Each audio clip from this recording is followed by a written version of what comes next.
আসসালামু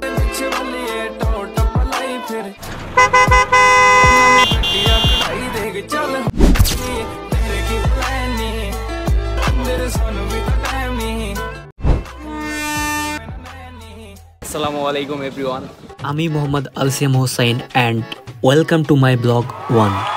আমি এবং আমার বড় ভাই রুবেল ভাই দুইজন থাকছি আজকের ব্লগে। আজকে আমরা যাচ্ছি নাটোর জেলার পাটুলিয়া মিনি কক্সবাজার এবং হাজারদুয়ারি জমিদার বাড়িতে। আমরা ঠিক সকাল 10টার সময় বাসা থেকে রওনা দিই আমাদের গন্তব্যস্থলের দিকে।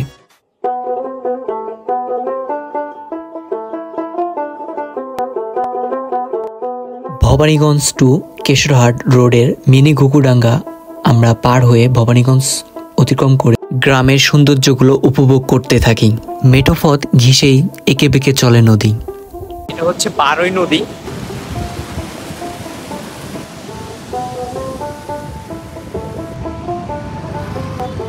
এই রমজান মাসে যে পরিমাণের আবহাওয়ার তাপমাত্রা, মনে হচ্ছে লাভটি, বাট লাভ দেওয়ার মতো সিচুয়েশনই নেই। আবারও চলতে থাকি। চলতে চলতে আমরা হঠাৎ মাঝপথে নেমে পড়ি এবং এখানে আমরা একটা সুন্দর একটা দৃশ্য দেখতে পাই।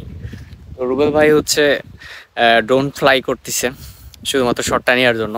তো এই যে লোক,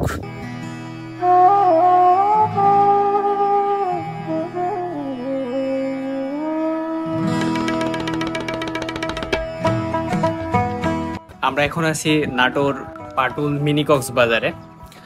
এটা হচ্ছে নাটোর জেলার।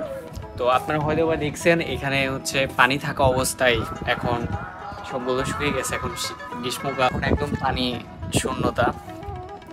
আর এখানে যখন আপনার পানি থাকে তখন হচ্ছে অনেক মানুষজন আসে এখানে।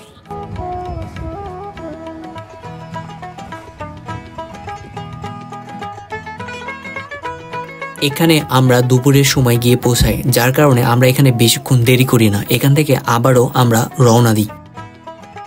বীরকুৎসা রেল স্টেশন হয়ে আমরা হাজারদুয়ারি জমিদার বাড়ির দিকে রওনা হই।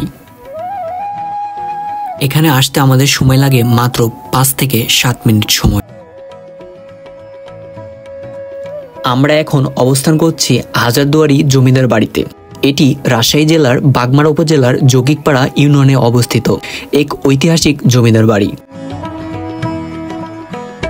যা মূলত বীরকুৎসা জমিদার বাড়ি বা বীরকুৎসা পরগনা নামে পরিচিতি। নওগাঁ জেলার আমরুলদিহি রাজা গোপাল ধাম তার মেয়ের প্রভাতী বালিকাকে ভারতের কাশী থেকে আসা বীরেশ্বর বঙ্গোপাধ্যায়ের সাথে বিয়ে দেন এবং তার অধীনেই বীরকুৎসা পরগনা নামটি প্রভাতী বালিকা ও তার জামাই বীরেশ্বর বঙ্গোপাধ্যায়ের নামে লিখে দেন।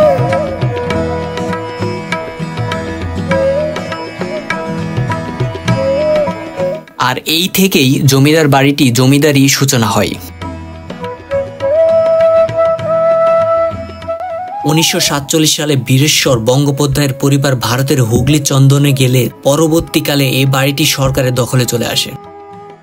জমিদারের একটি হাতি ও 4টি লাল বর্ণের ঘোড়া ছিল। হাতিতে চড়ে তিনি জমিদারি দেখাশোনা করতেন। বর্তমানে জমিদার বাড়িটি ভৌত কাঠামোর সংরক্ষণের অভাবে নষ্ট হয়ে যাচ্ছে। জমিদার বাড়িটি পর্যবেক্ষণ শেষে আমরা বাসার উদ্দেশ্যে বের হই।